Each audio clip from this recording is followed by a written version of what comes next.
एक जमाने में राजा राव बहादुर नाम का एक जमींदार हुआ करता था। उसे पत्नी और एक बेटा था। बेटे का नाम राजा श्याम बहादुर था।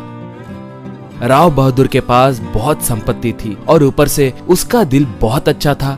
गांव में अगर किसी को कोई समस्या आती तो वो उनके पास जाता था। वो उनकी आर्थिक सहायता करता था। वो ज्यादातर गुप्त दान करते रहता था। इस वजह से एक एक करके उसकी जायदाद घटते जा रही थी। सिनेमा हॉल, पेट्रोल बंक, दुकान, वाहन, जगह सब बेचकर लोगों की आर्थिक सहायता करने लगा।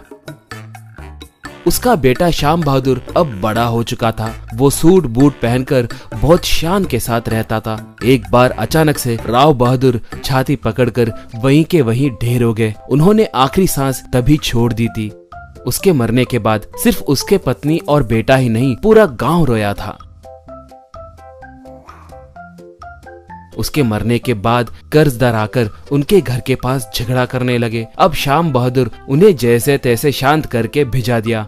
एक बार श्याम बहादुर घर के अलमारे में ढूंढकर देखे तो बहुत सारे दस्तावेज दिखाई दिए। ध्यान से देखे तो वो सब कर्ज लिए हुए हिसाब के दस्तावेज थे। वो अपने माँ से, माँ पिताजी दान कर रहे तो मैं हमारी जायदाद बेचकर कर रहे हैं कहकर सोचा था, मगर ऐसे कर्ज करके दान कर रहे हैं कहकर मैंने नहीं सोचा था। अब हम पूरी तरह कर्जों में डूब गए हैं। अगर कर्ज नहीं चुका पाए तो हमारी इज्जत जाएगी, पिताजी की आत्मा तड़पेगी। अब क्या करना है समझ में नहीं आ रहा है, कहा माँ। तब मैंने भी वैसे ही सोचा बेटा, मगर ये ऐसे करेंगे कहकर मैंने सोचा नहीं था। अब हमें खुदकुशी करने के अलावा दूसरा कोई रास्ता नहीं है बेटा, बोली श्याम बहादुर। तब गलती से भी ऐसे मत कहना माँ, ये सब कमजोर लोगों के काम है। मैं कुछ न कुछ करके हमें इस समस्या से बाहर निकालूंगा। उस भगवान की कृपा मेरे साथ हो तो वही काफी है, कहा। दिन ब दिन उनकी स्थिति बिगड़ती जा रही थी।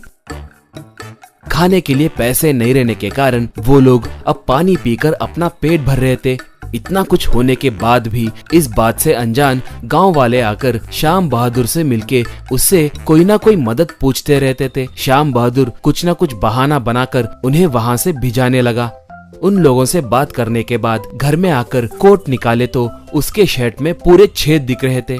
बेटे के इस स्थिति को देखकर माँ बहुत दुखी हो रही थी। एक बार कर्जदार वहां पर आकर बहुत झगड़ा किए। ये क्या जी, जब देखो तब पैसे कल देंगे कहते हैं। ऐसे ही चला तो हम गांव में पंचायत रखेंगे। ऐसे किए तो आपके परिवार की इज्जत जाएगी कहकर हम सोच रहे हैं। खासकर तुम्हारे पिताजी की इज्जत जाएगी। तुम्हें 2 दिनों का समय दे रहे हैं। शराफत से हमारे पैसे हमें देकर अपनी इज्जत बचाइए, नहीं तो आपकी मर्जी, कहकर गुस्से से चला गया। श्याम बहादुर को अब क्या करना है समझ में नहीं आ रहा था। इतने में 2 बैलों की एक बैलगाड़ी उसके घर के सामने आकर रुकी। उससे 2 बैल बांधे हुए थे।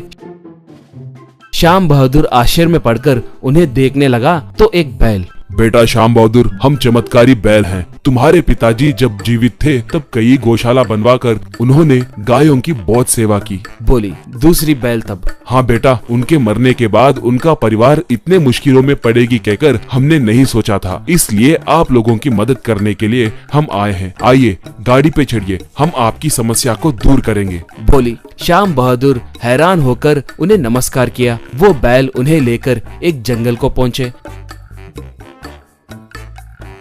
उन्हें वहां पर मौजूद एक सोना के गुफा के अंदर ले गए।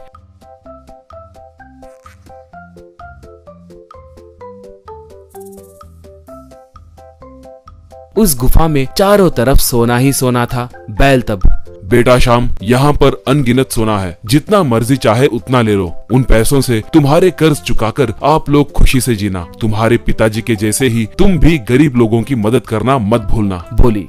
श्याम बहादुर जितना हो सके उतना सोना बैलगाड़ी में डालकर गांव को निकला। वो जब सोना लेकर उस गाड़ी पे आने लगा तो लोग आश्चर्य में पड़कर देखने लगे। अगले दिन शाम वो सोना कर्जदारों को देकर पिता के सारे कर्ज चुका दिया। अगले दिन से ही गरीब लोगों को अन्नदान और आर्थिक सहायता करने लगा।